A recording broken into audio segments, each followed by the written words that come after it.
home through a wind smelling of snow and honest sun, he dared not speak. They had been too near to quarreling these days. Mrs. Babbitt forced it. "Did you enjoy Mrs. Mudge's talk?" What did you get out of it?"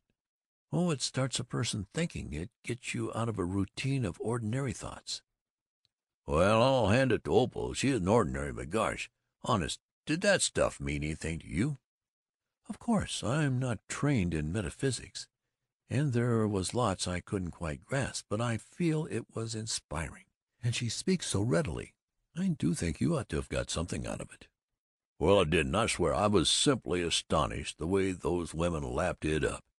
Why the dickens they want to put in their time listening to all that blah when they—" "It's certainly better for them than going to roadhouses and smoking and drinking." "I don't know whether it is or not. Personally, I don't see a whole lot of difference. In both cases they're trying to get away from themselves. Most everybody is, these days, I guess. And I certainly got a whole lot more out of hoofing in a good lively dance, even in some dive, than sitting looking at my collar that was too tight, and feeling too scared to spit, and listening to Opal chewing her words." "I'm sure you do. You're very fond of dives, no doubt. You saw a lot of them while I was away." "Look here, you've been doing a hell of a lot of insinuating and hinting about lately, as if I were leading a double life or something, and I'm damn sick of it, and I don't want to hear anything more about it." "Why, George Babbitt, do you realize what you're saying? Why, George, in all our years together you've never talked to me like that." "It's about time, then." "Lately you've been getting worse and worse, and now finally you're cursing and swearing at me and shouting at me, and your voice is so ugly and hateful I just shudder." "Oh, rats, quit exaggerating. I wasn't shouting or swearing either."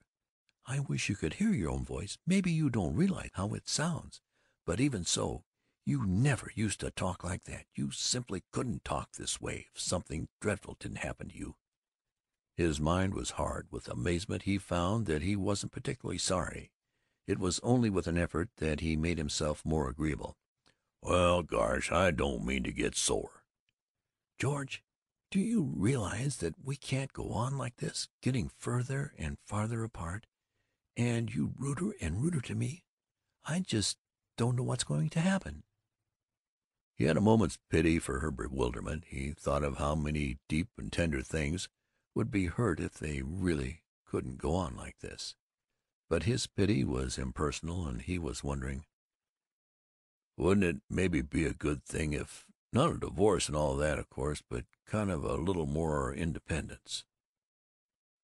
while she looked at him pleadingly, he drove on in a dreadful silence. End of chapter 30.